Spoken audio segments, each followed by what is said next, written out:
t'en prie, Anne. Vas-y. Alors, bonjour à tous. Je vous remercie de participer à ce webinaire qui est destiné aux futurs alternants et éventuellement aussi aux alternants. Ce webinaire a été mis en place par Ocapiat et la PECITA, qui va durer à peu près 45 minutes. Enfin, nous avons prévu 1 heure, donc 45 minutes d'intervention et éventuellement un quart d'heure pour répondre à vos questions. Donc, ce webinaire va vous être présenté essentiellement par Olivier Vanneureux, qui est conseiller à la direction régionale de Nouvelle-Aquitaine, et moi-même qui serai là en support éventuellement. Et moi, je suis à la direction de l'accompagnement des branches professionnelles. Donc, l'ordre du jour de ce webinaire, déjà, on va vous présenter un petit peu Ocapiat, qui est l'OPCO de la coopération agricole, de l'agriculture, de la production maritime et des industries agroalimentaires et des territoires. Donc, on va vous faire une présentation de notre OPCO, Ocapiat. On va vous présenter les grands principes et les ressources d'Ocapiat par rapport à l'alternance.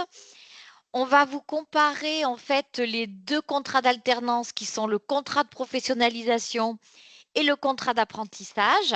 Donc, vous verrez un petit peu les différences entre ces deux contrats d'alternance et également les points communs. On va vous parler des étapes pour bien réussir son alternance. Quel est le statut également de l'alternant qui a des devoirs, mais qui a aussi des droits, et les aides dont il peut bénéficier. Et enfin, on abordera le point du handicap. Et enfin, nous terminerons par les questions s'il y en a. S'il n'y en a pas, eh ben, voilà. Donc, je vais laisser la parole à Olivier et je vous souhaite un bon webinaire. Bonjour à tous. Donc, je suis effectivement Olivier Vannereux. Je suis conseiller à la direction régionale Ocapiat de Nouvelle-Aquitaine. Et je vous rassure tout de suite, le support qui vous est présenté vous sera envoyé. Voilà, on va tout de suite éluder une question qui est couramment posée dans un webinaire, c'est quand est-ce qu'on aura le support? La réponse est oui, avec les différents liens qui composent ce support. Alors, voilà, comme évoqué, Anne et moi-même, nous travaillons pour Ocapiat. Alors, qu'est-ce qu'Ocapiat? Anne l'a évoqué, Ocapiat, on est ce qu'on appelle un opérateur de compétences. Il faut savoir qu'il y en a 11, 11 en France. On est tous agréés par le ministère du Travail. On a tous un champ de responsabilité d'activité sectorielle. Voilà. Pour Ocapiat, le secteur, tu l'as dit Anne, c'est tout ce qui est coopération agricole, l'agriculture, la pêche, l'industrie agroalimentaire, les territoires. Voilà. Ocapiat, quelle est sa mission? Alors, on a pour mission, en fait, de conseiller les entreprises et de les accompagner dans le financement des formations qu'ils attribuent à leurs salariés. Et notamment, on a également un rôle qui est majeur et important, c'est pour ça qu'on est là aujourd'hui, c'est qu'on finance les contrats en alternance. Donc, c'est-à-dire les contrats d'alternance, c'est quoi? C'est les contrats d'apprentissage et les contrats de professionnalisation. C'est-à-dire que lorsque vous allez signer un contrat avec une entreprise qui relève du périmètre d'Ocapiat, du champ qu'on a évoqué, bien l'employeur va nous adresser le contrat. C'est soit la forme d'un CERFA, il va nous adresser le contrat d'apprentissage ou le contrat de professionnalisation. Et c'est nous qui allons l'enregistrer. Voilà, donc on est une étape importante. Et au regard de cet enregistrement, eh bien, on va accompagner l'entreprise pour prendre en charge toute partie des coûts de formation. Mais pas que, mais voilà, je ne vais pas trahir le support, il y a d'autres éléments qu'on va être amené effectivement à financer. Donc, on conseille et on informe les entreprises sur l'alternance et sur tout ce qui est formation. Voilà. Donc, on a à charge d'accompagner 49 branches professionnelles. Il faut savoir que dans les coopérations agricoles, la pêche, l'industrie agroalimentaire, il y a évidemment plein de branches professionnelles que l'on accompagne. Aujourd'hui, c'est au titre de 49 branches. Les entreprises qui nous contactent ont la possibilité d'échanger avec nous sur tout le territoire, parce qu'on a des directions régionales. Voilà, on a 15 directions régionales réparties sur 18 points de proximité, donc dans l'Hexagone, mais également en Outre-mer. Voilà. Donc, on accompagne les entreprises de notre périmètre et leurs salariés pour tout ce qui est développement des compétences et également alternance. Voilà pour qui on est et ce que l'on est. Donc, j'ai envie de dire, le public salarié ne nous côtoie pas forcément, c'est plus l'employeur avec qui on est en contact. Voilà pour la présentation de Capiat. L'idée, c'est pas forcément de vous évoquer tout notre organe de gouvernance, parce qu'on est gouverné par une organisation qui est paritaire, à la fois représente un salarié et employeur. Voilà. Et j'espère que vous l'avez compris, mais voilà, on gère des fonds publics qui nous sont alloués, notamment pour financer effectivement l'alternance, également la formation. Voilà, si ce n'était pas suffisamment précis dans mon propos, j'espère que là, voilà, ça l'est. Parlons maintenant de l'alternance, de ses grands principes et de ses grands principes. Alors, on parle souvent de contrat d'alternance. Et souvent, on nous pose la question, mais c'est quoi la différence avec un contrat d'apprentissage et un contrat de professionnalisation? C'est la même chose. Bon. Un contrat en alternance, globalement, de manière plus macro, c'est quoi? C'est un contrat de travail que l'on signe avec un employeur. Alors, en l'occurrence, pour nous, c'est un contrat de travail de droit privé, CDI ou CDD, qui est au minimum de 6 mois. Et dans ce contrat, vous allez signer avec un employeur, il est prévu 2 grandes phases. Il y a une phase théorique, c'est-à-dire que vous allez acquérir des savoirs, souvent acquis en centre de formation. Ça peut aussi être acquis en entreprise, seulement s'il y a un service de formation dédié dans l'entreprise. Donc là, quand il y a un service de formation, on parle quand même d'entreprises à taille plus importante en général. Mais voilà, très clairement, il s'agit de formation théorique en centre de formation. Donc, dans ce contrat, il est prévu qu'il y ait un temps de formation théorique et un temps de formation pratique pour acquérir les savoir-faire dans l'exercice d'un métier. Et là, ces temps-là se font très clairement en entreprise, sous la supervision, l'accompagnement de l'employeur et d'un salarié. Alors, ce salarié qui va vous accompagner, on l'appelle un tuteur ou un maître d'apprentissage. Maître d'apprentissage, c'est pour les contrats d'apprentissage, et le tuteur, c'est pour les contrats de professionnalisation. Mais en grosso modo, il a la même fonction, c'est qu'il va vous accompagner dans votre apprentissage, dans l'alternance, sur la partie pratique en entreprise, d'acquisition des savoir-faire. Donc, le contrat d'alternance, c'est juste pour dire le mode d'apprentissage, ça alterne entre temps en centre de formation et temps pratique.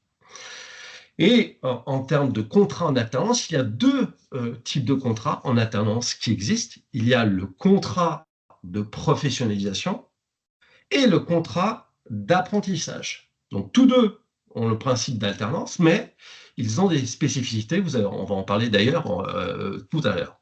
Donc, ce sont 2 contrats complémentaires qui permettent de répondre à des besoins de recrutement d'une entreprise, selon le profil recruté, selon les compétences à développer et la formation envisagée. Voilà.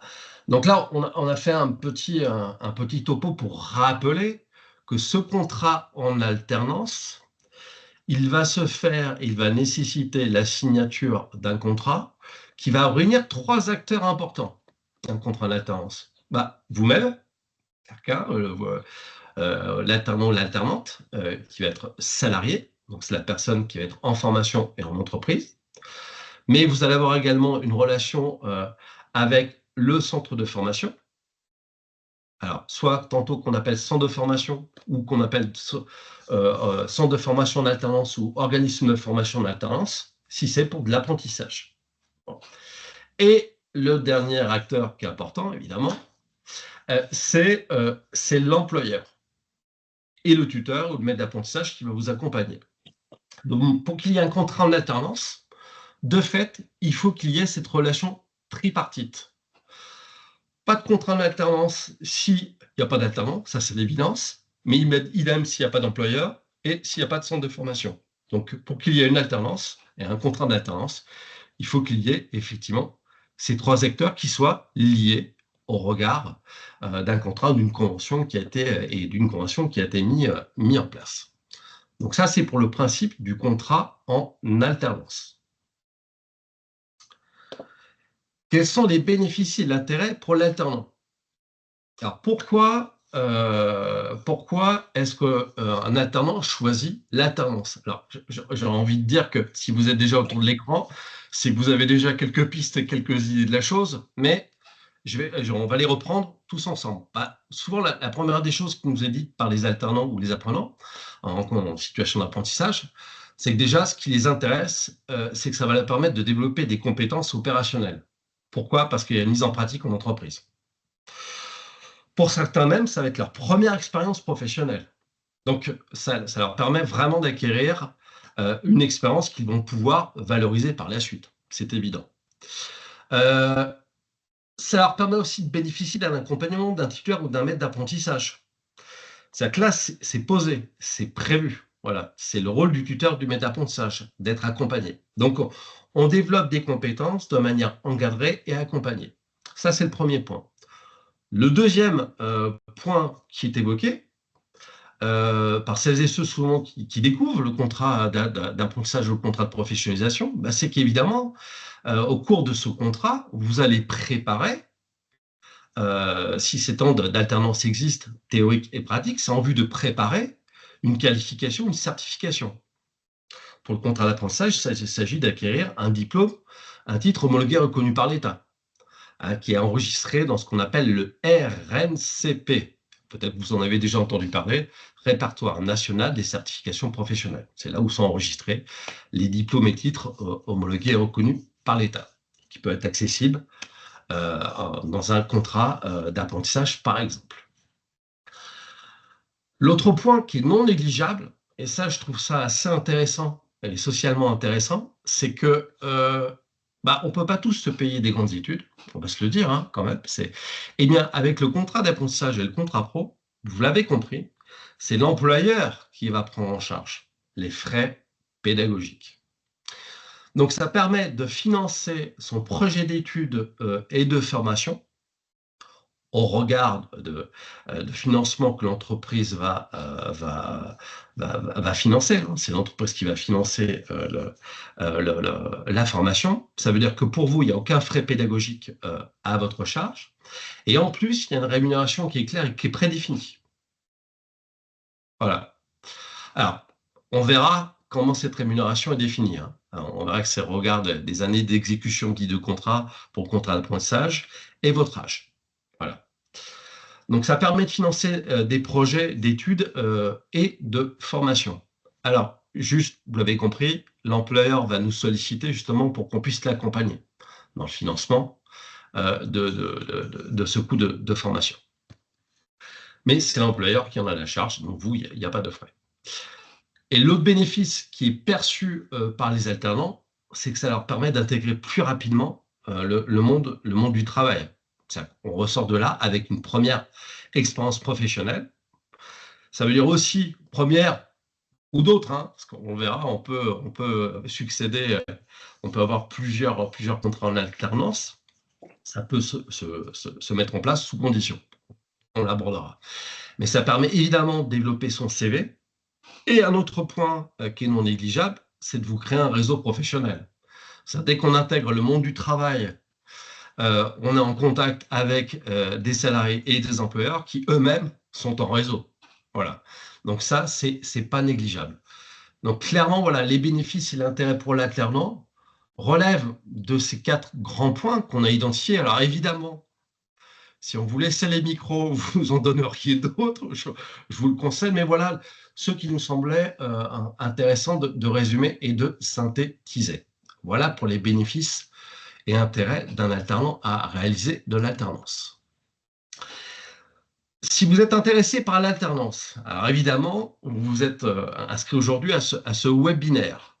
Mais ce webinaire, ce n'est qu'une étape d'information, parce qu'il va vous falloir continuer vos recherches d'informations, alors accompagnées sans aucun doute avec la PCITA, mais vous avez des sites de ressources qui sont vraiment à mobiliser et à utiliser si vous voulez en savoir plus sur l'alternance.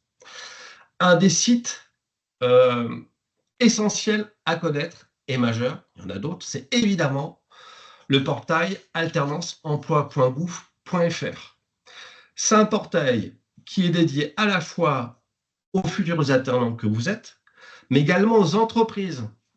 C'est-à-dire que les entreprises peuvent retrouver des éléments d'information qui peuvent leur être utiles. Voilà. Donc ce portail, il est utile à la fois pour vous en tant qu'alternant, mais également pour les employeurs. Donc là, voilà le lien, vous l'aurez dans le PowerPoint. La deuxième source d'information pour continuer à s'informer sur l'alternance, c'est le site d'Ocapiat. Alors, on a un site qui s'appelle d'Ocapiat, qui s'appelle Cap vers l'alternance. Ce site Cap vers l'alternance, c'est là aussi un site qui est dédié aux alternants, mais également aux entreprises et aux organismes. Et si vous avez des questions très très pointues, c'est souvent le cas. Alors, on n'y répondra pas forcément aujourd'hui parce que souvent, les questions pointues, c'est des questions ultra spécifiques et particulières et personnelles. Mais en tous les cas, vous avez un dernier onglet qui s'appelle l'onglet ressources, où là, vous avez un guide qui a été fait par Ocapiat qui s'appelle le guide de l'apprentissage, mais également des sources sur l'alternance qui sont très détaillées et qui vous permettront d'en savoir plus. En tous les cas, sur le site Cap vers l'alternance, en tant qu'alternant, qu'est-ce que vous allez retrouver sur le site? Déjà, ce qu'on a présenté, qu'est-ce que l'alternance? Ça, c'est déjà fait. On a également une partie d'information sur les métiers et de nos secteurs, parce que c'est aussi un outil qui peut permettre à des futurs alternants de découvrir les filières que recouvrent Ocapiat et les entreprises du périmètre Ocapiat. On a également une partie aides et avantages. Quelles sont vos aides que vous pouvez mobiliser pendant une alternance et les avantages. Déposez votre CV, différents job boards. Mon simulateur alternance. Donc, le simulateur alternance, c'est plus pour justement savoir quel va être l'accompagnement d'Ocapiat en matière de prise en charge. Mais vous avez également un simulateur, ça ne dépend pas du site d'Ocapiat, mais ça renvoie vers le site alternanceemploi.gouv, puisque vous avez la possibilité également de savoir au regard de votre âge quelle sera la rémunération légale qui pourra être appliquée à votre contrat. Voilà. J'ai parlé du légal et pas du conventionnel. Le légal, c'est ce que dit la loi. Et il faut savoir qu'après, chaque branche professionnelle dont relève votre entreprise peut avoir du conventionnel, c'est-à-dire une convention de rémunération. Ils peuvent décider que, au-delà du légal, il peut y avoir une rémunération qui est plus favorable. Voilà. Là, ici, quelles sont les écoles et centres de formation qui existent pour pouvoir les rechercher? Là, une synthèse sur le contrat d'apprentissage, là, sur le contrat de professionnalisation. Le différentiel, une analyse comparée un différentiel entre le contrat d'apprentissage et le contrat pro. Là, un zoom sur l'illettrisme et l'électronisme, qui est notre priorité nationale cette année, et un zoom sur le handicap et l'alternance. Et enfin, une foire aux questions alternant. Là, dans la FAQ alternant, on a pris toutes les questions qui nous étaient les plus couramment posées, auxquelles on a apporté réponse. Voilà. Donc, un site vraiment qui peut vous être utile, qui est spécifique aux entreprises de notre périmètre et donc, du coup, aux questions des alternants de notre périmètre. Donc, un premier site, on l'a dit, alternanceemploi.gouv, qui est large et global. Un site plus spécifique, Cap vers l'alternance, qui relève d'un outil d'Ocapiat. Et enfin, alors là, Gaël, peut-être, si tu peux en dire quelques mots, le site apesita.com. Je ne sais pas si elle est disponible, peut-être pas. Oui. Si, je suis là. Si, je suis là. Donc, le site de l'APECITA, donc on est une association spécialisée dans l'agriculture, l'agroalimentaire et l'environnement pour les cadres, les ingénieurs et les techniciens. Et sur notre site internet, vous avez plusieurs onglets, dont par exemple sur l'onglet offres d'emploi, où vous retrouvez toutes les offres d'emploi, de stage et d'alternance que nous avons sur notre site. Et aujourd'hui, on en a un peu plus de 400 offres sur notre site en ce moment. Donc, il ne faut pas hésiter à le consulter régulièrement. Voilà, tout à fait. Donc, un site où on a beaucoup de ressources d'information. Voilà, effectivement, sur les offres d'emploi et stages. Alors, on voit d'ailleurs l'offre de services de la PECITA, hein, à la fois de l'entretien conseil, bilan de compétences, atelier conseil, rotation professionnelle scolaire, d'information sur le marché de l'emploi. Et évidemment, tu l'as cité Gaëlle, offre d'emploi et de stage. C'est Voilà, ça. Nous avons toute une palette d'offres, de services pour accompagner les personnes dans leur recherche d'emploi, de stage et d'alternance. Il ne faut pas ouais, hésiter à prendre contact. Vous avez tous les contacts aussi sur le site internet de nos bureaux. tout à fait. Voilà, merci Gaëlle. De rien. Donc, oui, il nous semblait nécessaire voilà, de vous donner les 3 grands sites ressources et utiles dans cette question de l'alternance. Alors, voyons maintenant le contrat d'apprentissage et le contrat de professionnalisation. Quels sont les points communs et les spécificités? Alors, pour ce faire, je vous ai parlé du site Cap vers l'alternance. Eh bien, plutôt que de vous en parler, je vais vous le montrer.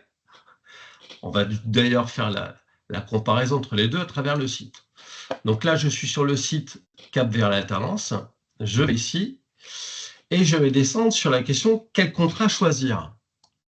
Alors, soyons clairs, vous pouvez évoquer le contrat, mais c'est l'employeur qui va toujours choisir le contrat. Hein. Voilà, je préfère repositionner les choses. Vous pouvez avoir une idée du contrat que vous pensez que l'employeur va choisir, mais c'est lui qui aura toujours le dernier mot, évidemment, sur la signature. Mais voici quelques éléments d'information et de comparaison sur le contrat d'apprentissage et le contrat de professionnalisation. Alors, le contrat d'apprentissage, c'est un contrat qui a 2 formes. Soit il a un contrat à durée limitée, donc comme son nom l'indique, il est dans une durée limitée, ou il est en contrat à durée indéterminée. Alors, dans la pratique, c'est quand même un peu plus rare. Il y a plus de contrats à durée limitée. Minimum, c'est 6 mois et ça peut aller jusqu'à 3 ans. Voilà, vous voyez, c'est cité ici.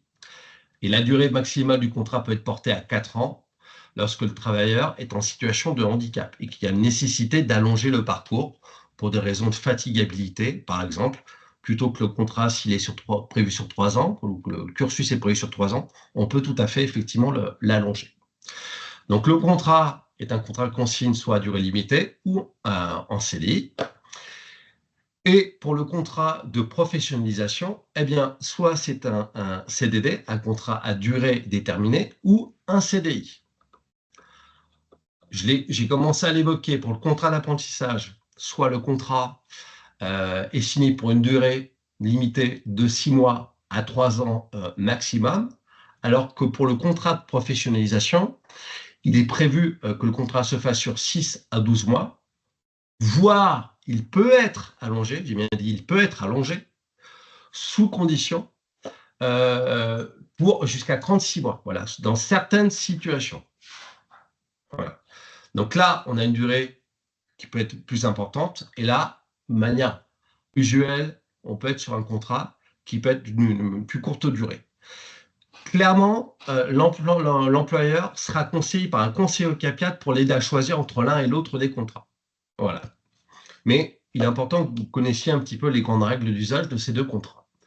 Le contrat d'apprentissage, lui, est accessible pour les publics qui ont entre 16 et 29 ans.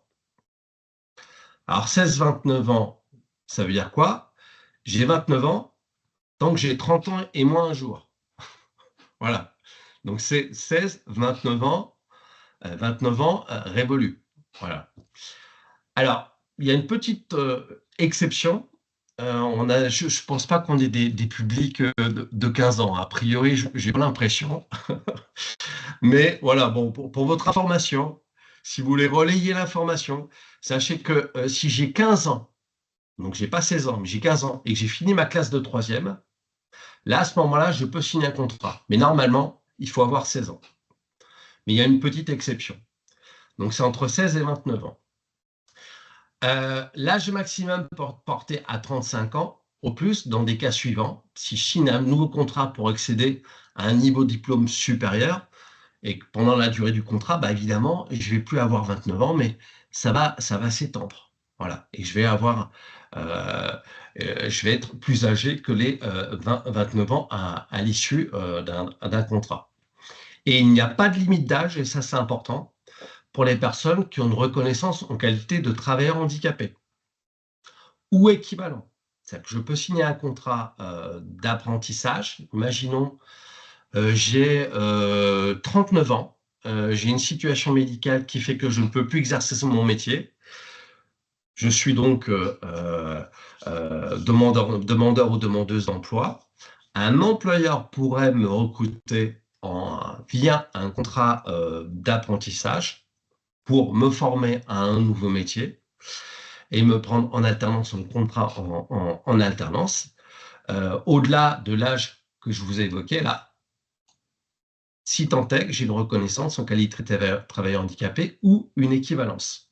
Voilà, donc là, le critère d'âge ne prévaut plus. Il n'y a pas de limite d'âge pour les personnes qui sont reconnues travailleurs handicapés ou celles et ceux qui envisagent de créer ou reprendre une entreprise. Alors attention, uniquement pour les gens qui envisagent de reprendre une entreprise où le diplôme est obligatoire pour exercer l'activité. Vous le savez, il y a des métiers qui sont dits réglementés. Et pour exercer la profession, il est nécessaire d'avoir tel ou tel diplôme pour créer son entreprise. Ce sont les seules conditions. Après, on a également les sportifs de haut niveau. Si on est sportif de haut niveau, voilà, il y a possibilité de prolonger maximum d'1 an la durée. Voilà. Ça, de toute façon, c'est des questions particulières et singulières qu'il faudra voir au regard de vos cas personnels. Pour les contrats de professionnalisation, donc on va reprendre globalement ton contrat d'apprentissage retenu en général, c'est 16-29 ans. Pour les contrats de professionnalisation, c'est entre 16 et 25 ans en révolu. On me dirait, bah, ça ne change pas grand-chose. Mais si j'ai 26 ans et plus et que je suis demandeur d'emploi, je peux tout à fait signer un contrat de professionnalisation avec l'employeur. L'employeur peut me faire signer un contrat de professionnalisation. Là, il n'y a pas de limite d'âge. La seule condition, c'est qu'il faut être inscrit en tant que demandeur ou demandeuse d'emploi. Voilà. Donc là, à ce moment-là, effectivement, je peux signer un contrat de professionnalisation. Donc, il y a des spécificités et des particularités, voilà, d'âge pour le contrat pro. Voilà.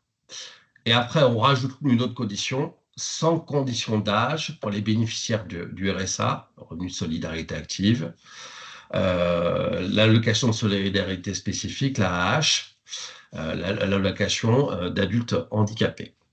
Voilà. La formation. En contrat d'apprentissage, la formation ne peut pas être d'une durée minimum de 25% de la durée totale du contrat. Bonjour, excusez-moi, on ne peut pas écrire sur les chats, sur la conversation, on ne peut pas écrire. Ah mince! Pardon? Vous n'arrivez pas, vous pouvez pas écrire, d'accord. Vous avez Je vais une question? regarder de mon côté. Je vais regarder de mon côté si on peut débloquer. Ah, Merci. on va vous débloquer la situation. Bon. Dans le cas d'un contrat d'apprentissage, la formation théorique doit être au minimum de 25%. 25% ou plus, d'accord? Mais minimum 25%.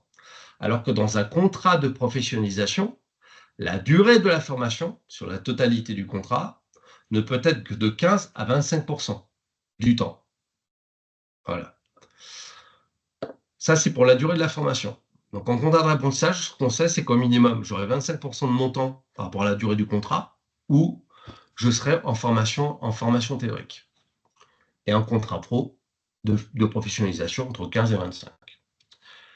La rémunération est différente. En contrat d'apprentissage, elle varie de 27 à 100% du SMIC, qui est le salaire minimum légal interprofessionnel. Pour le contrat de professionnalisation, il est entre 55 et 100% du SMIC. J'y reviendrai plus précisément tout à l'heure. Enfin, tout à l'heure, dans quelques minutes. Voilà. Autre information qui est importante, sachez que vous avez des aides également qui sont possibles. Alors, les aides d'ailleurs, elles sont précisées ici aussi sur le site Cap vers l'alternance, hein, les aides et avantages. J'en préciserai quelques-unes si on a le temps. Donc, les apprentis majeurs peuvent bénéficier d'une aide de l'État pour financer leur permis de conduire. Donc, il y a des aides qui existent. Alors, pas la totalité, mais ça peut venir en accompagnement et en appui. Ça, c'est pour le contrat d'apprentissage. Et il y a également une aide mobiligène, une aide au logement, accessible sous condition aux jeunes de moins de 30 ans. Pour les personnes en contrat de professionnalisation, ce que l'on met en avant, c'est qu'il y a aussi cette aide mobiligène, qui est une aide au logement accessible sous condition, là encore, aux jeunes de moins de 30 ans. Et là, pareil, vous avez la possibilité d'en savoir plus sur cette aide. Voilà, voilà pour la comparaison entre les deux. Donc l'un et l'autre, vous avez compris, c'est de l'alternance, mais il y a des petites subtilités quand même juridiques et de fond quant à l'organisation de ces deux contrats. La rémunération, on y vient. Alors, dans le cadre d'un contrat d'apprentissage, la rémunération, il y a une base qui est légale. Alors, je vais prendre un cas. Imaginons, j'ai 19 ans et je vais signer pour la première fois un contrat d'apprentissage. Si j'ai 19 ans et je signe pour la première fois un contrat d'apprentissage qui va se faire sur 2 ans, d'accord? Eh bien, sur la première année du contrat, ma rémunération sera de 43% du SMIC, c'est-à-dire 774,77 €. Par contre, je l'ai évoqué, mon contrat est sur 2 années. Au cours de la deuxième année, une fois que j'aurai fait ma deuxième année de contrat, eh bien, la rémunération passera à 51% du SMIC.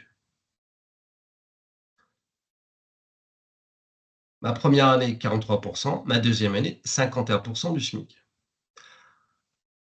Ce que l'on vous présente, c'est la base légale. Attention, il y a une base conventionnelle aussi dont il faut tenir compte. C'est selon la branche de l'entreprise. Je vous en ai parlé tout à l'heure. Si la base conventionnelle de l'entreprise est plus favorable, ce qui est en général le cas, que la base légale, bien évidemment, on vous rémunérera sur la base de la branche professionnelle. Là, c'est à l'employeur de vous informer quelle sera la base conventionnelle. Une petite spécificité et particularité. Une chose, sachez que par rapport à cette rémunération qui est évoquée, pour les contrats conclus à compter du 1er mars 2025, c'est-à-dire tout récemment, il y avait un seuil de dispense de cotisation salariale qui était égal à 70% du salaire minimum de croissance. Cela a été réévalué à 50% il y a peu. Donc depuis le 1er mars, tout salaire qui va au-delà des 50% se verront allouer des cotisations. Enfin, il y aura des cotisations salariales qui seront mises en vigueur au-delà des 50%. Donc là, en l'occurrence, sur les 51%, il y aura 1% sur la deuxième année qui seront pris pour financer des cotisations salariales, uniquement sur les 1%. Imaginons, là, c'est sur les 67%, eh bien, ça sera sur les 17% restants, il y aura des cotisations salariales. Voilà. Mais là encore, ce sont des informations que l'employeur vous fournira au préalable, avant la signature de contrat, puisqu'il faudra effectivement faire le point sur cet axe-là. Ça, c'est pour la règle pour le contrat d'apprentissage. Donc là, voilà, la grille de rémunération qui est légale. Pour le contrat de professionnalisation, même principe, il y a une base légale et après, il y a une base conventionnelle.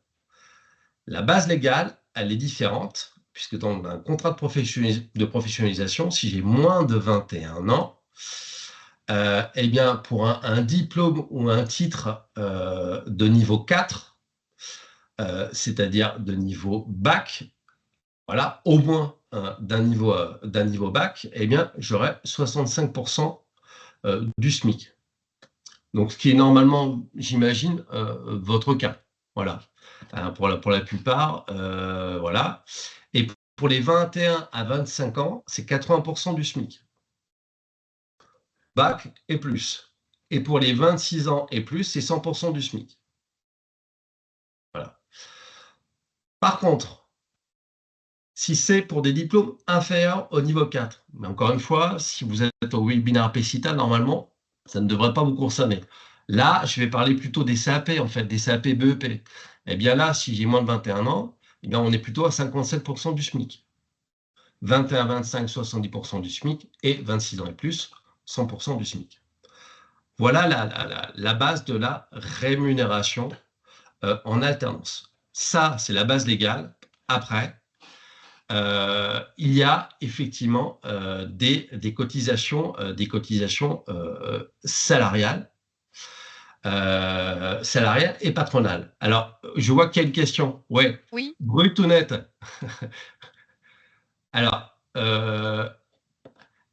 là, en fait, il faut savoir que c'est ce que je vous évoquais, c'est un peu technique, mais je vais essayer d'être le plus clair possible. Là, pour l'instant, sur le contrat d'apprentissage, ça, c'est la rémunération brute qui vous est allouée. C'est-à-dire, clairement, si j'ai 19 ans et que je signe un contrat, la rémunération sera de 774,77 €. D'accord?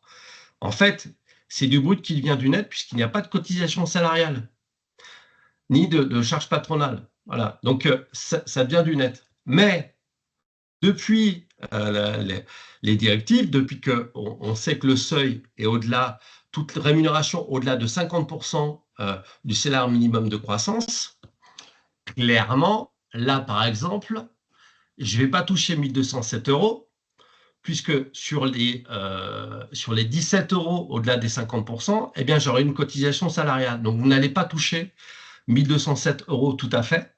Je suis désolé, je n'ai pas le calcul exact, mais faites attention.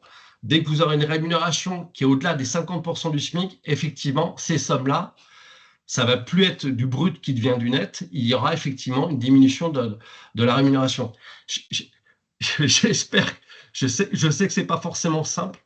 Et là, par contre, sur le contrat de professionnalisation, clairement, effectivement, ce n'est pas du net, c'est effectivement du brut, donc il y aura des charges, clairement. Oui. Olivier, je vais t'interrompre 2 secondes par rapport à Karen. Karen, je ne sais pas si vous avez vu, mais le chat est ouvert, donc vous pouvez poser votre question au niveau du chat. Comme je vois que vous avez toujours la main levée. Ok. Et si ça ne fonctionne toujours pas, Karen, ne vous inquiétez pas, on vous laissera la question et le mot de la fin. J'accélère un petit peu. Souvent, il y a une question qui nous est posée, au-delà de la rémunération, c'est que est-ce que on peut faire plusieurs contrats d'apprentissage? La réponse est oui, il est possible de faire plusieurs contrats d'apprentissage successifs. Voilà. Quelles que soient des qualifications différentes, quel que soit le même niveau ou non, mais il y a quand même des réserves. Voilà. Sous réserve de remplir les conditions d'âge et de signature d'un contrat. Il n'y a pas de délai de carence entre 2 contrats d'apprentissage. Donc, lorsque l'apprenti a déjà conclu 2 contrats d'apprentissage successifs, voilà, c'est juste la petite spécificité. Donc, je peux signer plusieurs contrats d'apprentissage dès lors que je respecte le cadre réglementaire légal, qui est le premier, c'est l'âge, comme on l'a évoqué. Donc, je peux signer plusieurs contrats d'apprentissage. Il y a une petite spécificité, c'est lorsque je signe des contrats successifs de même niveau. Pour conclure un 3e contrat de même niveau, il faut obtenir l'autorisation d'un CFA, du dernier CFA rencontré. C'est quand même assez rare. On a eu des situations, par exemple, on a des personnes qui ont signé des contrats, mais c'est sur d'autres niveaux. Par exemple, en qualité agro, et après un autre contrat qui a été plutôt signé sur la commercialisation. Et c'était le même niveau, du niveau BTS. Là, je peux le faire. Si je veux re-signer encore un autre contrat de niveau BTS sur encore une autre spécialité, parce que ça peut être utile pour l'entreprise ou pour moi, mais là, je suis obligé de demander l'autorisation du dernier CFA fréquenté. Bon, là, franchement, on vous parle de situations très singulières. Je ne sais pas si vous allez être confronté à ça. Voilà, mais sachez que ça existe. Est-ce qu'il y a des délais de carence ou est-ce qu'il y a possibilité de signer après un contrat de professionnalisation un contrat d'apprentissage? Il n'y a pas de restriction entre les deux. Est-ce qu'entre un contrat de professionnalisation CDD et un contrat de professionnalisation, un nouveau CDD, je signe un contrat pro CDD et je veux re-signer, l'employeur veut me re-signer un contrat CDD, est-ce que c'est possible? Oui, mais sous condition. Préparer une qualification supérieure ou complémentaire ou, suite à un échec aux épreuves, de pouvoir effectivement signer un nouveau contrat parce qu'il y a eu échec et donc c'est pour aller jusqu'au bout de la certification. Donc, obtenir les qualifications visées pour cause d'échec aux épreuves d'évaluation. Ce sont les deux seules conditions qui peuvent faire que, suite à un premier contrat pro, je peux signer encore un nouveau contrat pro avec un employeur, le même employeur. Succession contrat entre un contrat de professionnalisation CDD et un contrat de professionnalisation CDI. C'est possible si la compétence à exercer certains métiers ne peut être obtenue qu'après 2 étapes successives. Un peu comme dans le cas que j'ai évoqué. C'est d'abord, il faut que je me forme sur une première partie, et puis après, je signe un contrat de professionnalisation CDI, où il est prévu pendant ce CDI, premier mois de ce CDI, un temps en alternance. C'est possible. Entre une action de professionnalisation en CDI, c'est-à-dire qu'en fait, j'intègre l'entreprise, je signe un CDI, je suis formé, par exemple, en interne. Et puis, je signe un nouveau contrat de professionnalisation, là aussi en CDI. Ce n'est pas possible. Pourquoi? Parce que ça reviendrait, sauf erreur de ma part, Anne, à licencier la personne, c'est ça, quelque part. Donc non, ça, vous doutez bien que ce n'est pas autorisé. Anne, un complément? Non, tu as tout à fait raison, absolument, c'est pour cette raison-là. Voilà, donc ce n'est pas possible. Voilà, il me semblait intéressant de vous évoquer la question des successions de contrats. Alors, période probatoire, je signe un contrat, il y a des possibilités de succession, mais je signe un contrat. Il est important de vous rappeler, dans le cas d'un contrat d'apprentissage, il y a ce qu'on appelle une période probatoire. Les 45 premiers jours du contrat d'apprentissage, de manière unilatérale, l'employeur ou vous-même, vous pouvez décider d'interrompre le contrat. Voilà. Le contrat peut être rompu par écrit, soit par l'employeur ou l'apprenti. Voilà, dans les 45 premiers jours. C'est possible, hein. Vous constatez qu'entre le réel et la réalité, il y a un delta, le terrain ne vous correspond pas. Alors, heureusement, nous sommes d'accord, c'est plutôt rare, voilà, mais ça peut arriver. Donc, il est important effectivement de vous le dire. Dans les 45 premiers jours de formation pratique en entreprise, c'est-à-dire où je suis en contact avec l'entreprise, il y a possibilité de rompre le contrat d'apprentissage. On ne l'a pas dit, mais on n'a pas de slide, mais je l'évoque à l'oral. Dans le cas d'un contrat de professionnalisation, ce qui s'applique, c'est la règle du Code du travail. Dans un contrat CDI, en contrat de professionnalisation, la règle, c'est que c'est 2 mois. L'employeur peut, s'il le souhaite, dans le contrat, indiquer ce qu'on appelle une période d'essai. Hein. Là, ce n'est pas le terme de période probatoire qui est donné, mais une période d'essai, effectivement, qui peut être de 2 mois.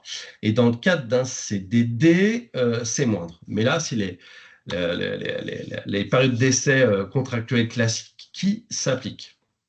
Voilà. Alors, un petit conseil.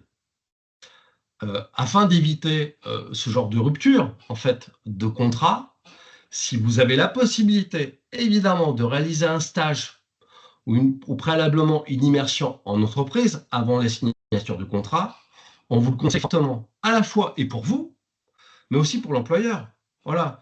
Donc, s'il y a cette possibilité et que pour vous, ça vous semble important de le faire, voilà, sachez, vous pouvez effectivement mettre ça en place. Ça permet de se prémunir, de rompre notamment le contrat d'apprentissage et ou le contrat de professionnalisation. Autre point important, on vous l'a dit au CAPIAT, donc on vient financer tout ou partie du contrat d'apprentissage sur la partie coût pédagogique, coût de la formation. Mais sachez également que, notamment pour le contrat d'apprentissage, on vient apporter des financements complémentaires qui vont vous impacter et vous être utiles, puisqu'on vient financer les frais de premier équipement, qui est une aide de 500 €. On vient également apporter un financement des frais annexes, frais d'hébergement et de restauration. Notamment, lorsque vous êtes hébergé au sein d'un CFA pour les apprentis, c'est 6 € de nuitée. Donc, le CFA va nous solliciter ces fonds. Et donc, ces 6 €, vous n'allez pas forcément les voir apparaître, mais voilà, ils vont être déduits des frais d'internat, des frais d'hébergement qui vont vous être facturés par le CFA. Et de même pour les frais de restauration type self, où on alloue 3 € par repas du midi et ou du soir. Par ailleurs, nous accompagnons également des frais de mobilité à l'étranger, dans le cadre de ce qu'on appelle la mobilité internationale. Donc là aussi, il y a un maintien des frais d'hébergement de 6 € nuitée, frais de repas 3 €. On vient également financer les frais de déplacement, aller-retour au réel, en classe économique, hein, évidemment. Voilà, nous gérons des fonds publics, on vous le rappelle, donc on peut financer les frais de mobilité, les frais de transport d'aller et de retour, mais voilà, sur justificatif, évidemment. Et on va financer également les frais liés au référent de mobilité de CFA sur un forfait de 500 € par apprenti. Voilà. Le contrat d'apprentissage dans le cadre d'une mobilité internationale peut être effectué en partie à l'étranger dans la limite d'1 an si la durée d'exécution du contrat en France est au minimum de 6 mois. Voilà. Donc là, la mobilité internationale existe. Autre information aussi, vous le savez, pour la signature d'un contrat d'apprentissage, des employeurs peuvent bénéficier d'aides de l'État. Donc, pour tous les contrats signés jusqu'au 31 décembre 2025 et démarrant, eh bien, un employeur d'une entreprise de moins de 250 salariés peut bénéficier d'une aide de 5 000 €, jusqu'à 5 000 €. Pour les entreprises de 250 salariés et plus, jusqu'à 2 000 € maximum. Et pour les entreprises qui recruteraient une personne en situation de handicap, quelle que soit la taille de l'entreprise, ça peut aller jusqu'à 6 000 €. Là aussi, on vous a mis le lien. Alors, on vous l'indique parce que parfois, certains employeurs ont entendu parler des aides. Voilà, s'ils ne connaissent pas le site de référence qui permet d'avoir ces informations-là sur les aides, vous pouvez tout à fait le communiquer. J'ai envie de dire que de toute façon, le premier conseiller d'une entreprise et d'un employeur, je le rappelle, c'est le conseiller au CAPIAT. Hein, donc, si à un moment donné, une entreprise vous dit moi, je ne suis pas au courant, je ne sais pas, je ne connais pas, eh bien, elle peut tout à fait se rapprocher de CAPIAT pour avoir conseil.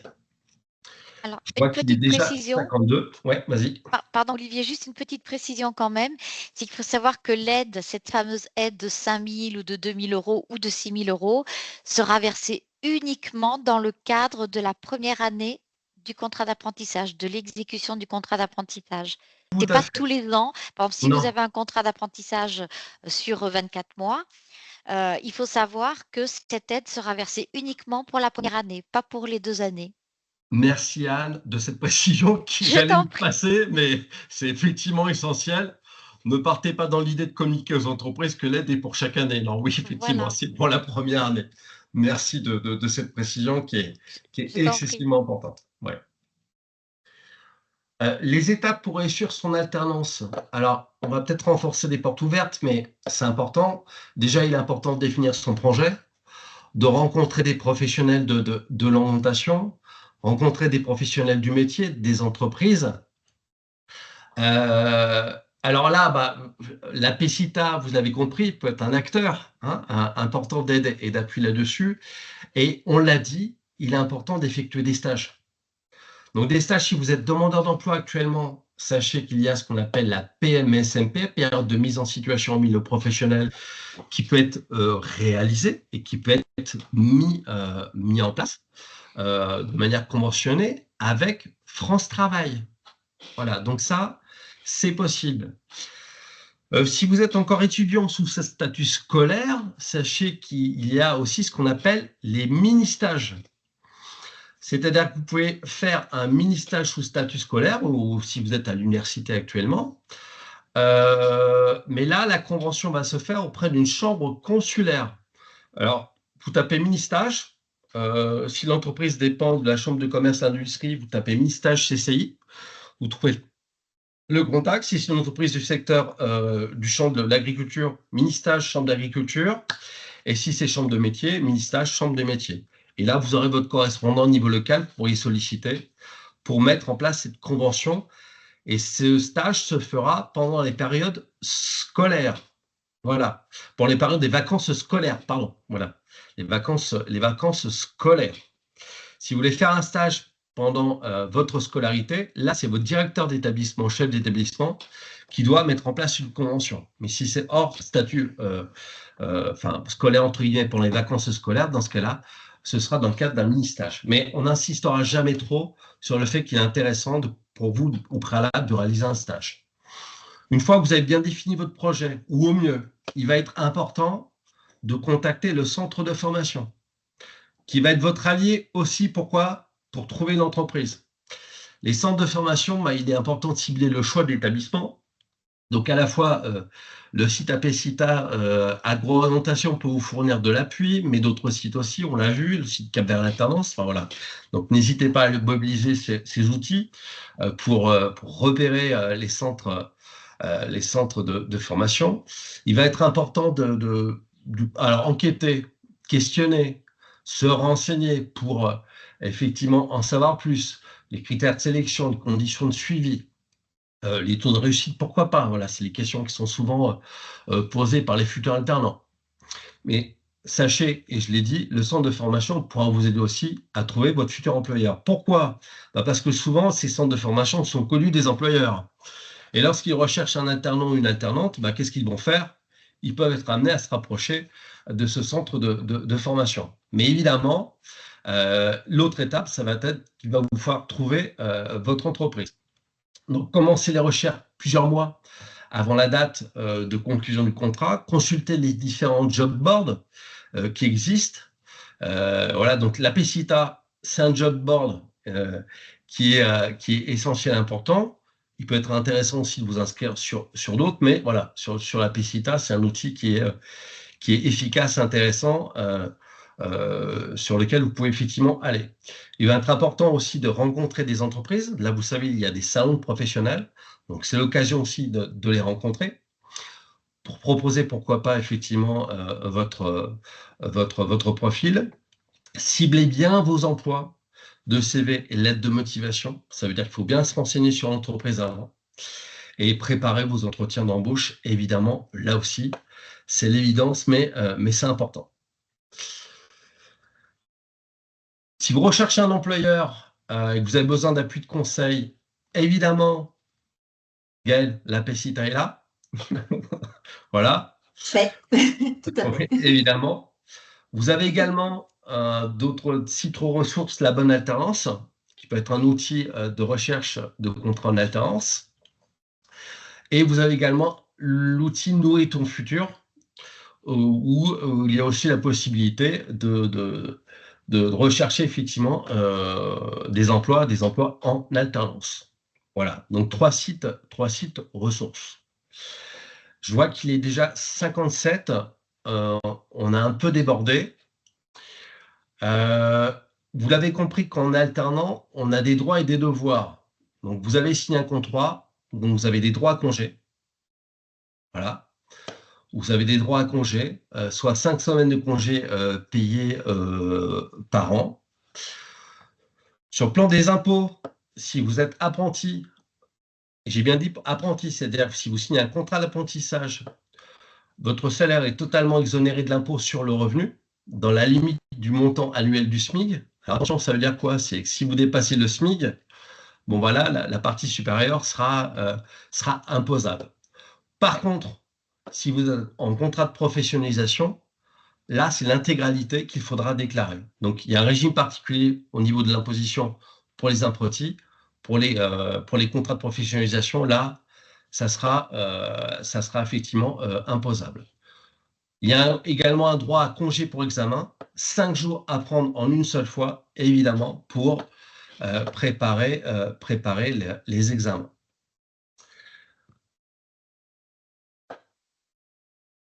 Les avantages de l'entreprise, identiques à ceux d'autres salariés. Vous avez un régime de sécurité sociale, même protection qu'un salarié, donc qui englobe le remboursement des soins, accidents du travail. Vous avez également des avantages annexes propres à chaque entreprise. Donc, des fois, certains ont des tickets restaurant, d'autres pas. Des fois, certaines prennent en charge de manière partielle les frais de transport. D'autres pas, là aussi, ça varie d'une entreprise à une autre. Il y a des avantages dans certains cas de CSE. Et après, une mutuelle d'entreprise. C'est possible. On vous invite à retourner sur le site évidemment de Cap vers l'alternance, où vous avez les aides et les avantages qui sont cités. Alors, on reprend la rémunération, mais pas que, voilà. Il y a les aides, les fameuses aides au logement. Donc là, vous voyez, quand vous cliquez ici, vous avez des informations, comment trouver un garant, les frais d'hébergement, prime sur salaire. Là, c'est pour en particulier par rapport à la prime complémentaire à votre salaire d'un montant maximum de 553,71 € par mois. Voilà, ça c'est une prime qui est versée par la CAF. Des appuis effectivement alimentaires, donc ça c'est ce qu'on évoquait. Les fameux aides pour le transport. Voilà, je ne vais pas forcément tous les citer, mais vraiment, connaissez vos droits et vos aides et avantages, il y en a. Pour notre part, on rencontre trop des fois d'alternants en salon qui disent « bah non, je n'avais pas connaissance de tout ça ». Alors souvent, pas connaissance de tout ça au début. Je dirais que les CFA sont également source d'informations et de conseils sur ces aides. Mais néanmoins, voilà, ne les découvrez pas trop tardivement ou en cours de route. Ça peut être bien de les connaître le plus tôt possible. Un dernier point de zoom sur l'alternance, c'est le handicap. Alternance et handicap. Alors, il faut savoir qu'il est tout à fait possible, notamment dans le cadre d'un contrat d'apprentissage reconnu travailleur handicapé, de réaliser une formation en contrat d'apprentissage. L'intérêt, c'est quoi? Déjà, il faut savoir que dans les centres de formation par apprenti, vous avez un référent handicap qui est dorénavant présent dans tous les centres de formation par apprentissage. Donc, ça veut dire que vous avez un correspondant avec qui vous pouvez échanger sur ce sujet. Et là, il va réfléchir et analyser avec vous les aménagements possibles, mais aussi de manière concertée, dans certains cas avec l'employeur, notamment sur les questions du temps de travail. Alors, temps de travail, d'ailleurs, ça se décide avec le médecin du travail. Normalement, un contrat d'apprentissage, on est sur un temps complet de 35 heures.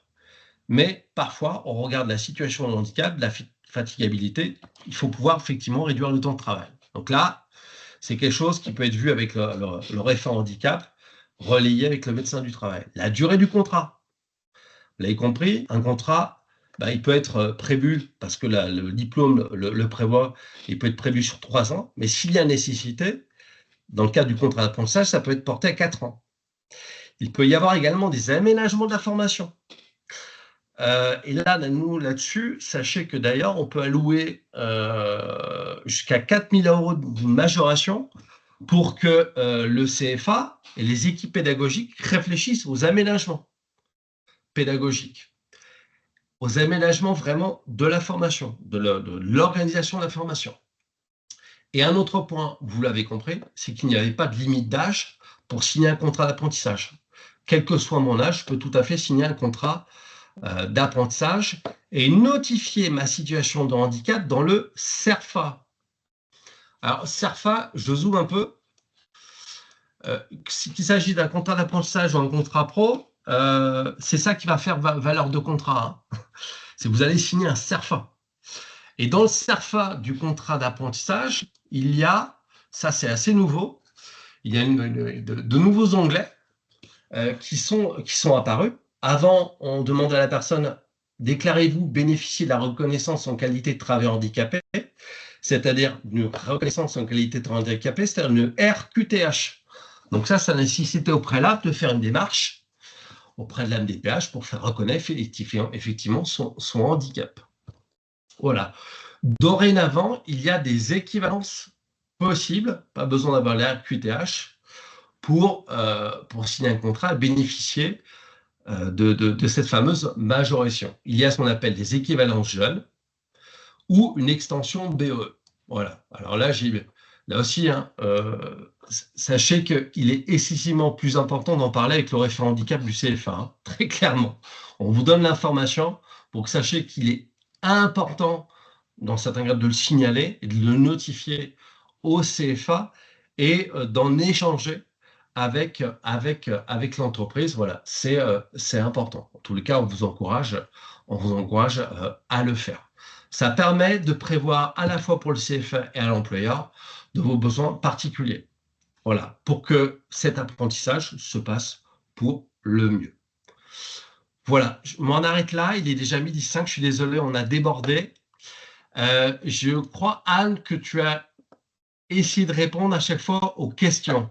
Voilà, donc merci Olivier pour ta présentation. C'était top, bravo. Oui, alors j'ai répondu aux questions. Il n'y en a pas eu beaucoup.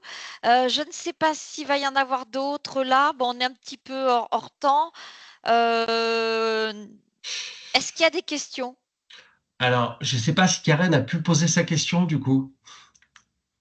Je ne sais même pas si elle est encore présente. Non, je ne sais pas pourquoi il apparaît en message la conversation n'est disponible que pendant la réunion.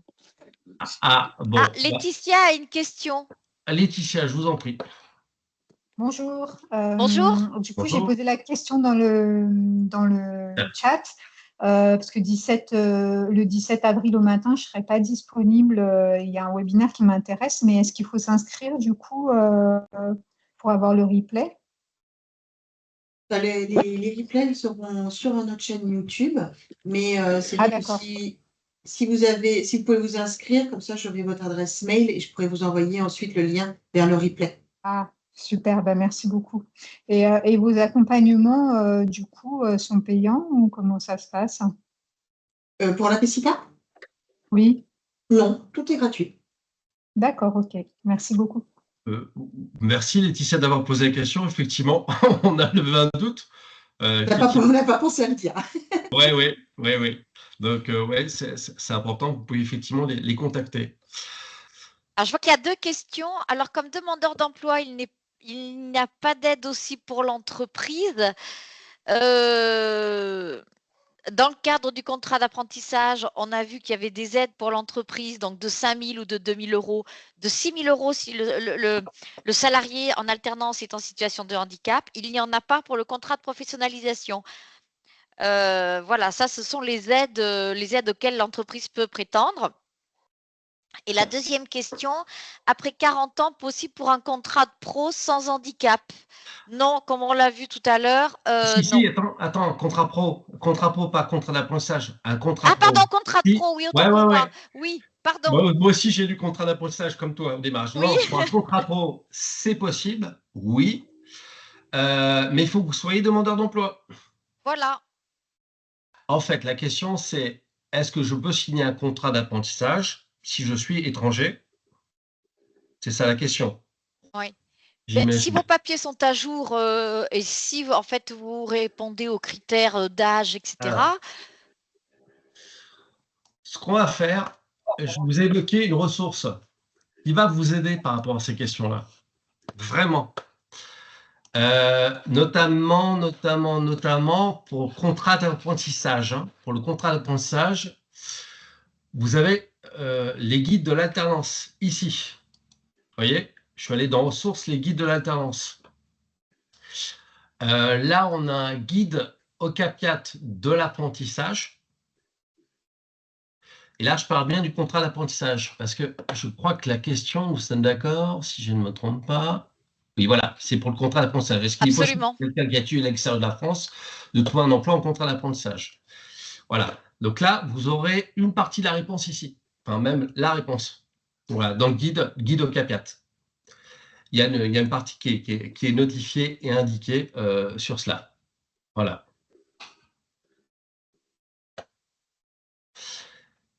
Et là, vous voyez, vous avez d'autres outils et supports. Voilà. Voilà. Merci. On va s'en arrêter là pour aujourd'hui. Et on tient à vous remercier pour votre présence. Absolument. L'idée, c'était de vous donner de toute façon un certain nombre de supports et de ressources en ligne. Voilà. Voilà. J'espère qu'ils vont vous être utiles. Et vous l'avez compris, la PECITA pour vous apporter un appui et du conseil dans vos démarches. Voilà. Merci. Bon appétit à tous. Merci pour votre participation. Et voilà, n'hésitez pas à poser des questions éventuellement par mail ou sur un contact. Voilà. Merci. Bonne continuation. Merci beaucoup. Bonne continuation. Au revoir. Merci beaucoup. Au revoir. Bonne journée. Au revoir.